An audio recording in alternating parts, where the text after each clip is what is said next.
Bismillahirrahmanirrahim. Dear students, welcome to my YouTube channel Digital House of Knowledge. You know, हम लोग cost of goods manufactured and sold statement की exercises पे काम कर रहे हैं और लास्ट टाइम हमने जो एक्सरसाइज अंडर डिस्कशन है उसका क्वेश्चन नंबर 14 अटेम्प्ट किया है। आज का हमारा जो क्वेश्चन है that is question number 15। Basic idea जो इस क्वेश्चन के अंदर डिस्कस किया जाएगा वो ये है कि with incomplete data you are required to prepare financial reports. आपको पूरा डेटा नहीं दिया जाता, मिसिंग वैल्यूज होती हैं और मिसिंग वैल्यूज के साथ आपको कहा जाता है कि आप cost of goods manufactured and sold statement बनाएं और इनकम स्टेटमेंट बनाएं। तो आइए देखते हैं कि आज के क्वेश्चन में हमें क्या डेटा अवेलेबल है। तो ये आपको स्क्रीन पे शो हो रहा है question. At the end of its accounting year Al Hafeez industry provides following information: sales for the year 4,50,000 rupees, cost of goods sold for the year 2,70,000 rupees, purchases of materials for the year not given, इसीलिए question mark लगाया गया।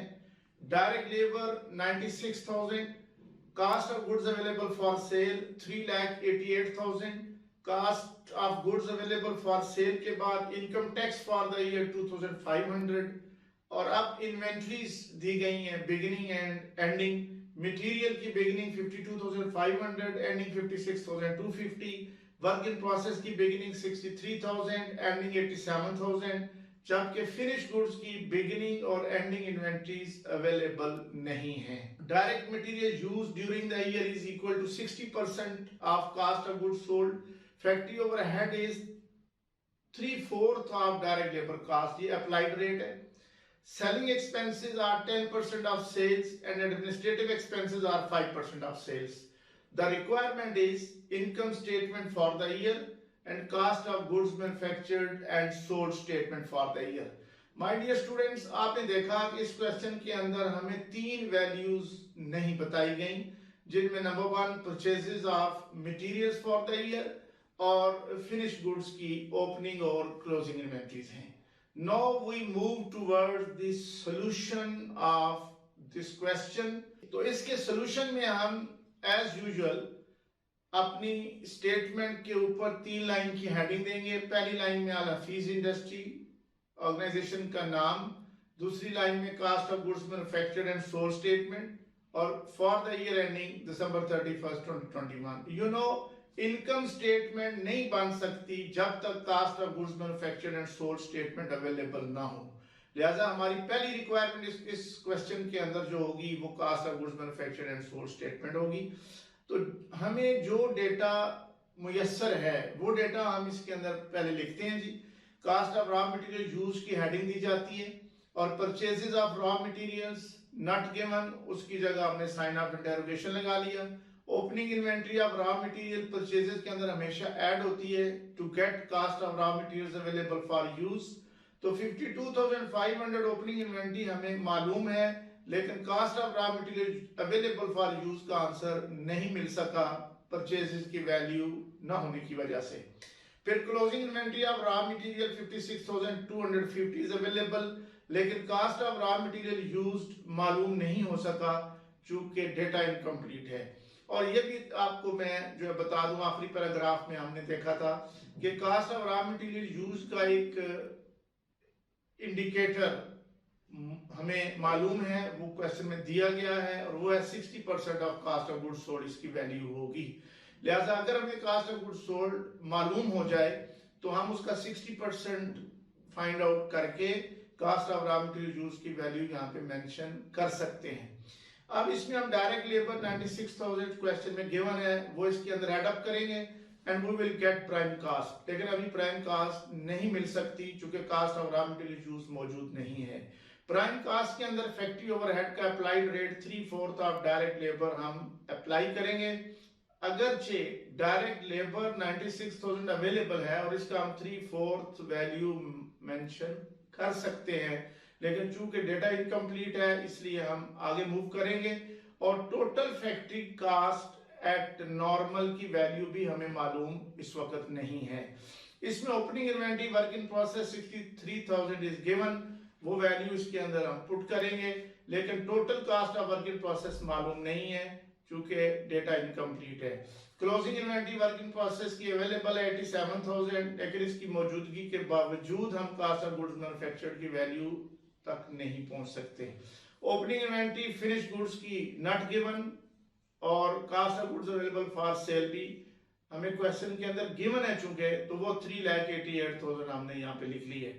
अब closing inventory of finish goods not known blank रहेगी और cost of goods sold given, ये question के अंदर चूंकि मौजूद है 2,70,000, तो हमने यहाँ पे लिख लिया है।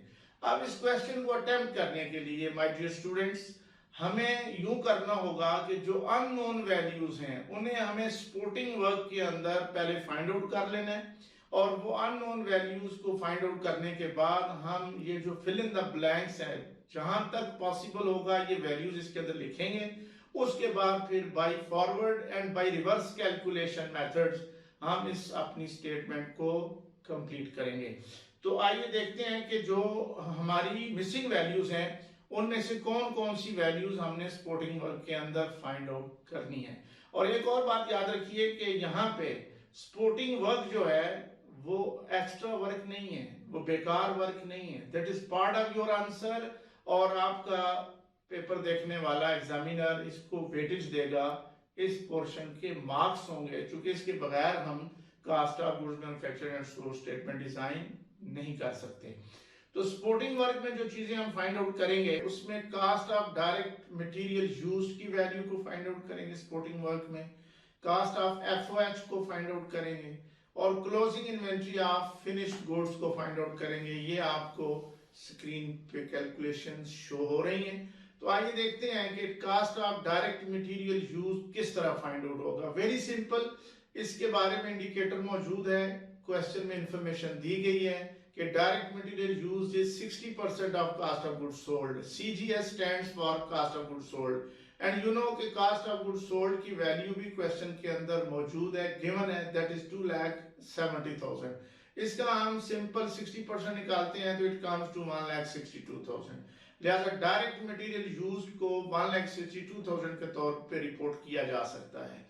और कास्ट ऑफ एफओएच जो है फैक्ट्री ओवरहेड की कास्ट यानी इसका अप्लाइड रेट, ये भी क्वेश्चन के अंदर अवेलेबल है 3/4 ऑफ डायरेक्ट लेबर कास्ट, और डायरेक्ट लेबर कास्ट भी क्वेश्चन के अंदर मौजूद है, that is given which is 96,000। तो 96,000 का 3/4 लेंगे तो इट कम्स टू 72,000। गोया कास्ट ऑफ एफओएच हम 72,000 रिपोर्ट करेंगे। Then closing inventory of finished goods, you know closing inventory of finished goods का फॉर्मूला ये हो सकता है कि cost of goods available for sale minus cost of goods sold. So cost of goods sold भी question के अंदर मौजूद है, गिवन है, और cost of goods available for sale भी गिवन है।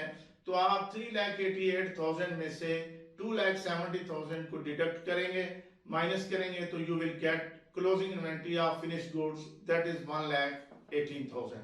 अब ये वैल्यूज फाइंड आउट हो गई, और इन वैल्यूज को फाइंड आउट कर लेने के बाद हम इसको जहां जहां पे ये फिल इन दी ब्लैंक्स थी उनको हम रिपोर्ट करेंगे। और जब हमने इनको रिपोर्ट किया तो आप देखिए कि cost of raw material used 1,62,000 को रिपोर्ट किया गया। तो बाय रिवर्स कैलकुलेशन अब हमारे पास परचेजेस ऑफ रॉ मटेरियल्स की वैल्यू 1,65,750 हासिल हो गई। मैं जरा रिवर्स कैलकुलेशन की वजाहत किए देता हूं। यू मस्ट रिमेंबर कि जब आप किसी भी स्टेटमेंट में ऊपर से नीचे की तरफ आते हैं तो जो values from top to bottom आते हुए ऐड हो रही होती हैं, रिवर्स कैलकुलेशन में उन्होंने माइनस हो जाना है, और जो ऊपर से नीचे आते हुए कैलकुलेशन में माइनस हो रही होती हैं, रिवर्स कैलकुलेशन में उन्होंने प्लस हो जाना है। सो 1,62,000 में आप क्लोजिंग इन्वेंटरी 56,250 आप ऐड करेंगे तो cost of raw material available for use मिल जाएगा 2,18,250। इसमें से opening inventory of raw material minus करेंगे रिवर्स कैलकुलेशन में, and you will arrive at 1,65,750 purchases of raw material. ये वैल्यू जो क्वेश्चन में मिसिंग थी ये अब आपको फाइंड आउट हो चुकी है।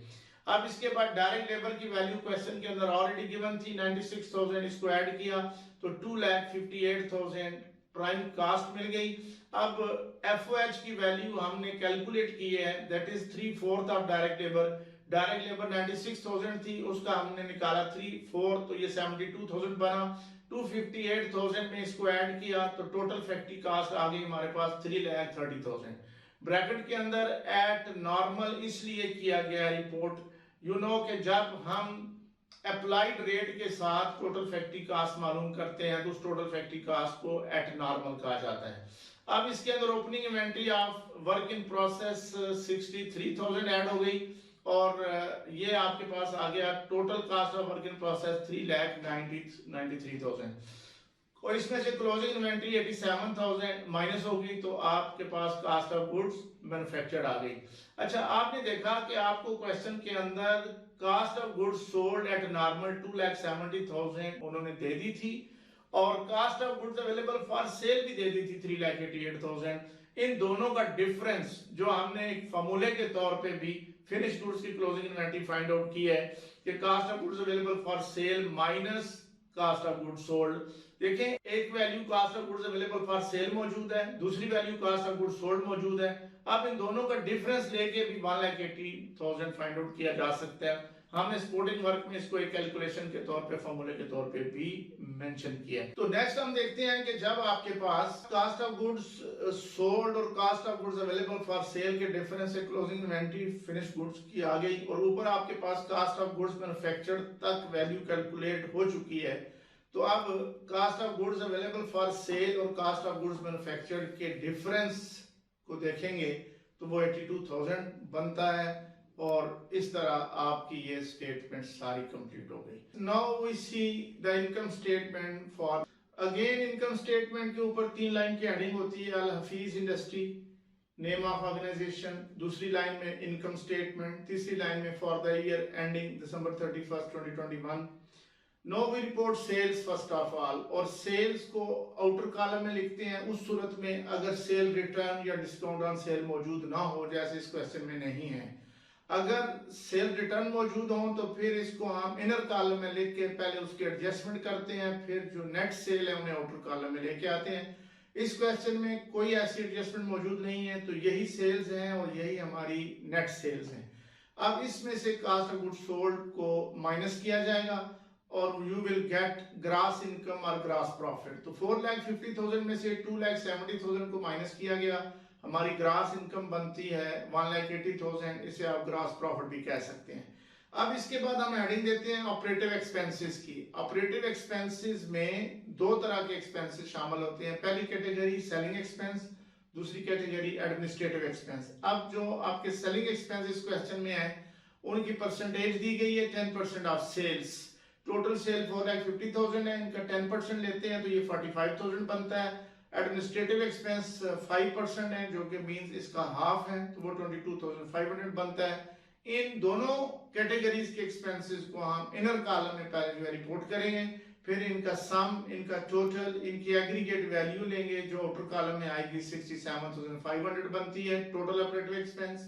ये टोटल ऑपरेटिव एक्सपेंस हमारे ग्रास प्रॉफिट में से या ग्रास इनकम में से माइनस होते हैं और आपके पास वैल्यू आती है 1,12,500। ये आपकी ऑपरेटिव इनकम है या ये आपका ऑपरेटिव प्रॉफिट है before tax, because you know that income tax is also given in the question. So हम इसको कहेंगे कि 1,12,500 जो है ये हमारा ऑपरेटिव प्रॉफिट है बिफोर टैक्स। इसमें से हम इनकम टैक्स को जो कि क्वेश्चन में दिया गया income tax for the year 2,500 उसको माइनस करेंगे and we will get operative income after tax that is 1,10,000। इसके साथ ही आपकी इनकम स्टेटमेंट कंप्लीट हुई। Wish you all the best, thank you so much, hope to see you in my next lecture.